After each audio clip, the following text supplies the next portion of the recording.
After studying for 3 years with my teacher, Anand, he asked me to join him on a journey to Ladakh, into the high Himalayas of northern India and over the highest road in the world, on motorcycles.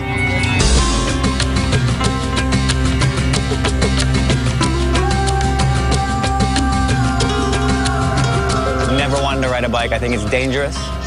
This is the hardest road you can ride your bike on. I'll just say yes. I'll just say yes now because I want to go to the Himalayas and I want to be with Anand. That shows some commitment to transformation. This is not just a bike adventure. This is the highest pass, the highest self. Wow. Well, he has said that creativity creates change and also impacts economy through a dedication to the arts and a persistence of vision. I love that quote. And this week, the city of Albuquerque exemplifies that sentiment. Founder and director of Film for Change and the Albuquerque Film Festival, Rich Henrich, returns to New Mexico style to tell us why stories matter. Good morning, Rich. Good morning. How are you, Nikki? I'm great. It's so good to have you back. And thank you for sharing these stories with us here in Albuquerque this week. You're very welcome. It's amazing. And we just saw the trailer for The Highest Pass? The Highest Pass, and that looks frightening to me, riding a motorcycle through the Himalayas. Oh, I think it's a death-defying journey. And yes. I think that's part of what the story is that, you know, as Adam, he follows his teacher, his sort of his mentor, Anand. They're the first group that goes up the Himalayan Pass for the season, so it's extremely dangerous.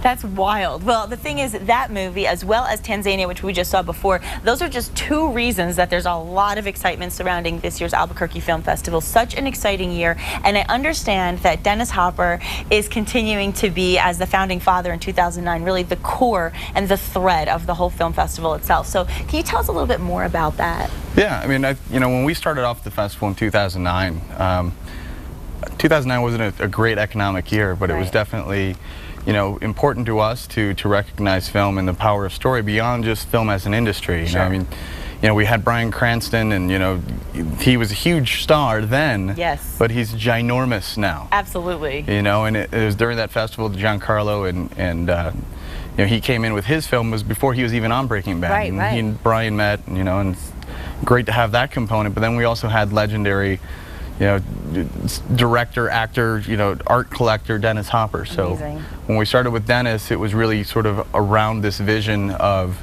not just somebody that's in film, but somebody that's a creative, force, complete really. Force. And when you look at what Dennis Hopper has done across the planet with art, with his influence on so many different areas across the globe, we were just so honored to have him. And then last year when he passed away, shortly before the film festival, we decided to dedicate the festival to Dennis Hopper. And that is still going to be the way it is this year, which is really, it's so important to remember how important he was to this. And what's also really interesting to me is that Film for Change actually presents the Albuquerque Film Festival, and you are actually the founder of Film for Change, which is a nonprofit organization. So can you just share your overarching mission with us about what Film for Change really represents? Sure. Well, Film for Change, we started in 2005. We're actually a project of the International Humanities Center, which sort of serves as our incubator, as we're learning how to be a nonprofit. So they allow us to have our nonprofit status and help us with all the stuff that's involved with, there's a lot. regulations and things like that, and helping us, develop. And so this will probably be our last year under that umbrella, and then we'll break away and become our own. Great. But the mission really is with Film for Change is to bring community together through story.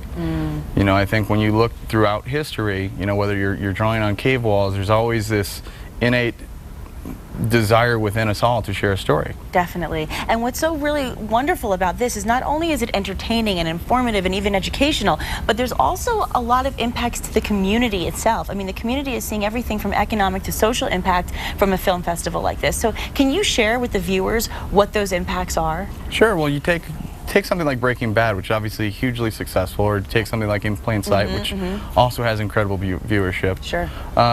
The impact on one of those shows, one show alone, they'll spend about $1 million, just direct spend dollars in Albuquerque. That's amazing. I mean, listen to that, $1 million per episode. Yeah, you can't. That's amazing. You can't say that many other businesses have that ability to do that. So when people say, well, you know, why film?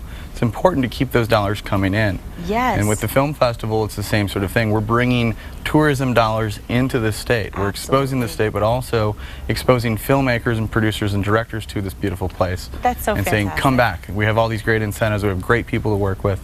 And we want you to make your movie here. Yeah, I mean, even if you're not a member of the film community, you're still benefiting from the film community and the industry. And there's really something for everyone this year because there are multiple genres of film. I mean, we're talking everything from social stories to spiritual stories to even a rockumentary. So can you tell us some of those types of genres we'll be expecting in addition to what I just mentioned? Well, I think, you know, the two trailers that you've just showed to the viewers here really are unique stories. There's one's on the spiritual side, you know, with the highest pass, but it's also, it's like an adventure spiritual journey. Right. And, you know, with the friendship journey, it's really about sort of story and the international exchange. I love that. You know, then we have something like, you know, Go There Once, Be There Twice, which is a documentary about Sammy Hagar. Exactly. So it's all rockumentary, you know. It's so great. I then, love that. You know, you have the flip side to, you know, our closing night film, White Knight, with Tom Sizemore and Kevin Farley, who will be here. Yes. You know, it's totally, you know, dark comedy, you know. Right. So there's a whole blend, as well as bringing in local comedians from Albuquerque to open up the films and do like 5 minutes of stand-up.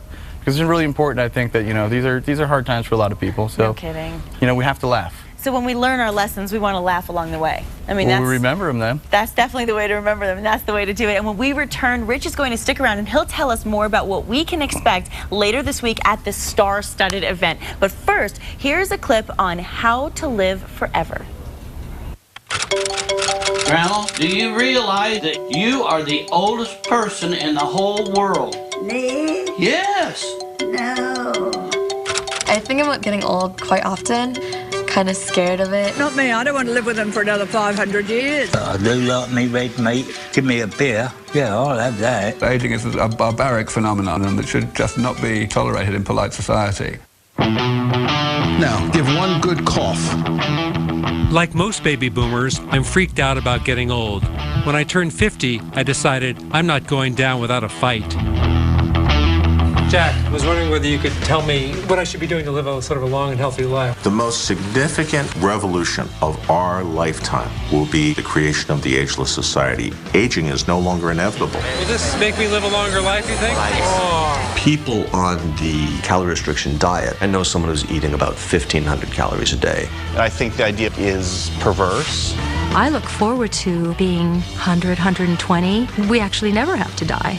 But I don't have to speak to the devil, do I? I've decided to be cryopreserved if I'm unlucky enough to die. Beware. I looked down at my friend's feet and I noticed that he was wearing a really cool pair of Vans, and it sparked this memory that I had of being a kid and wanting a pair of Vans.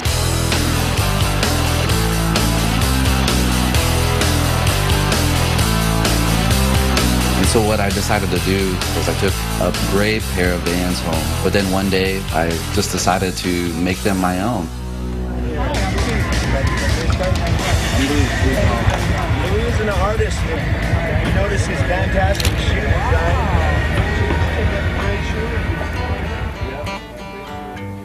The shoes merge traditional Coast Salish art and a very modern pop cultural icon, which are the Vans. And I think bringing those two elements together really reflects who I am as a contemporary Native person who is on a daily basis moving back and forth between multiple worlds.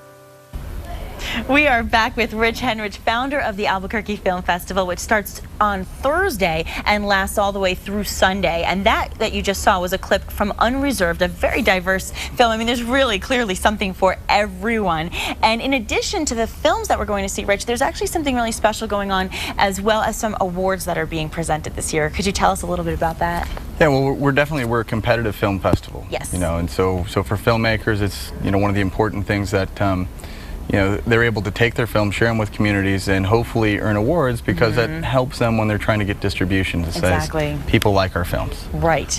You know, but some of the awards that we do are a little bit special. They're outside of just the competitive film side. Okay. Of course, our big award is the Dennis Lee Hopper Award. Dennis Lee Hopper Award, and that's going this year too? Yes, this year it's going to Dean Stockwell. Yay, Dean Stockwell. Who's a New Mexico resident, lives up in Taos, and a longtime friend of Dennis Hopper's, but also he sort of embodies what we're looking for in somebody that's not only just in film, but somebody who's in art. Right, absolutely. And Quantum Leap, of course, many people know him from Quantum Leap. Quantum Leap and Battlestar Galactica, Yeah, and, I mean, you know, the boy with green hair. I mean, exactly. So he'll be there. He will be getting the award in person. Absolutely. So you can expect to see Dean. Now, we also have 2 other awards that are being presented. And so we have the cinematography award, which will go to Haskell Wexler. Okay. We saw a clip from his son, Mark Wexler, and shooting his film, you know, How to Live Forever. Yes, that looks so good. And Haskell will be screening one of his favorite films, which is Matewan, which stars Chris Cooper as a younger man than what you'll see in our opening night film, Amigo, Chris Cooper as a seasoned actor. Seasoned actor, yes. And then the 3rd award. And then the 3rd award goes to our filmmaker that basically sort of embodies the spirit of New Mexico, and that goes to Michael Madsen, who used to be a resident from Tezuque, and he'll receive the Maverick Award. So exciting, and of course we'll talk more about that in a moment because Michael will actually be here. But I want to also mention that, as I said, there are multiple genres and lots of films kind of for everybody, no matter what your taste. And we actually have 2 more clips to see. The first is Amigo, which is the opening night film that you just mentioned. So let's take a look at that. At the turn of the 19th century, the United States declared war on Spain. This conflict brought them to another nation, halfway around the world, where they decided to stay.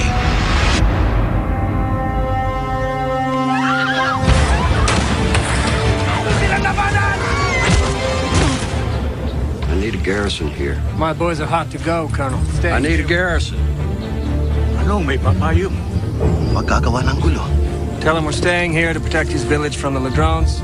He's still head man. If there's trouble, it's his head.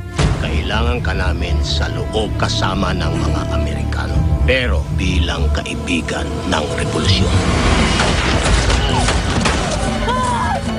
Ask him what he knows about this. He won't talk. His own brother is the jefe of the insurrectos. The gloves are coming off, gentlemen. We have done with the carrot for the moment, and it is time to employ the stick.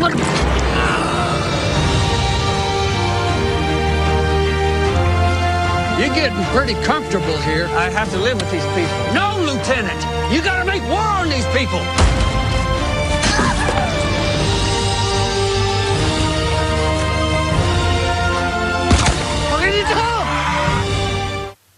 Wow, Chris Cooper, brilliant actor. And you said that this is a really important film to the Filipino community. Why is that? Well, I think that, you know, I met with the Filipino American Foundation of New Mexico. A lot of people aren't aware that there's actually a pretty sizable community here. Yeah. And so I've invited them to really sort of co-present this film with us, which is their opening night film. But the story is being told from the Filipino perspective. That's great. And we really don't see that a lot. We really don't, and it's nice to see that represented, and I'm excited to have people here from that community to be able to present it and be a part of it. That's great. And we actually also have a trailer of Run to the East. So let's take a look at that and then we'll talk about it. Running is such a big part of the Navajo culture because, you know, it teaches you endurance. It teaches you struggle. It teaches you to be strong-hearted than just iron-willed. On your mark.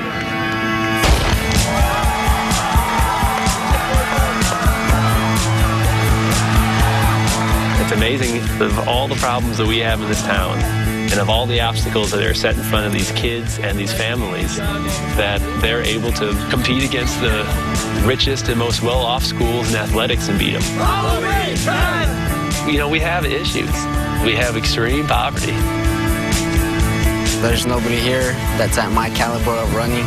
The second guy on my team is 3 minutes behind me, so. If I could train you how to run in your pain, all of you guys would be elite runners. That's something that you have to do on your own.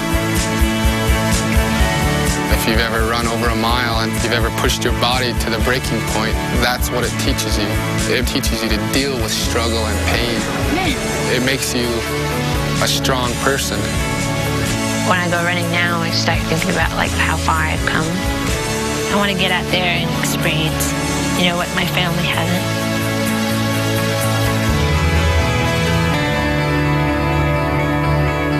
Every kid you see that comes from a reservation and succeeds has run through an awful lot of people that have told them they're not going to be nothing.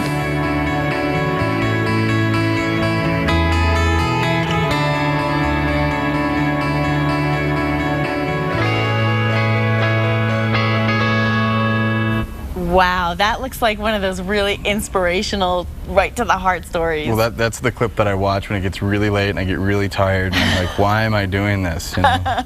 Like, because of that, that's going to motivate so many people. I love that. I love seeing this. And in addition to all these great movies that we're seeing clips from, there's actually going to be a really fun schedule of events. Can you share with us some of the other things we can expect? Well, I think, you know, we open up with a reception at the Hyatt on Thursday. Okay. With artist Adrian Henry. And he has put together a collection of films that have been inspired by Dean Stockwell's career. Wow. That's and exciting. So we'll open up with that, and then we'll go on to see the opening of Amigo, which won't come out into theaters until I think next week. Wow. Okay. So we get a little bit head before, start. we get it before the rest of the world. Nice. And then Friday night, a lot of exciting things going on as well. Friday night, you know, we start off with a little Hell Ride, a Dennis Hopper Memorial Ride with Michael Madsen. Awesome. Down to the Chemo, where we'll watch Hell Ride, and we have the writer, director, actor Larry Bishop, who's coming into town to present that with Michael Madsen. So great. Of course, the after party following at the Hyatt. Saturday, we have Harleistas. Will be opened up with comedy from Stephen Michael Quezada. Oh, great. He's an a good incredible friend of our story, you know, just about these Harley riders, these Latin Harley riders that, you know, go across the country, and the story of like how Harley just really is part of their life. You Part know? of their culture, yeah. You know, and then we go on throughout the day with panels and workshops. So if you want to know anything about the industry, everything from working with unions to This Ain't No Chick Flick, we'll have I love it. you know, all the women in the industry that are really making things happen. Fantastic. You know, then big highlight, 2009, TQ Jefferson, who's Vice President of Marvel, is coming back. Wow. To talk about games, comics, and movies in the whole world. Appropriate too, with Avengers shooting here right now. Well, if he wasn't here in 2009, it would have never happened. You might not see that happen. Let me remind people where you, before you go, where they can go to get tickets and more information. Of course, you can always contact abqfilmfestival.com/box-office for more details, and you can certainly go to that website to get all the timing of the schedule and make sure that you get a part of this, because this is an amazing event. And we're not finished with the Albuquerque Film Festival, because later this week, as I said, we're live in studio with some very special guests. Thursday, we talk about the spiritual film Discover the Gift, and Friday, it's Michael Madsen and Giancarlo Esposito right here to talk about their careers and their involvement in the film festival. So exciting. And thank you, Rich, so much for being a part of this and for all you bring to the community and to us right here on the show today. Thank you for sharing. Thank you so much for supporting it. It's our pleasure. Thank you, and we're really looking forward to it. The best luck to you for this whole weekend. Amazing.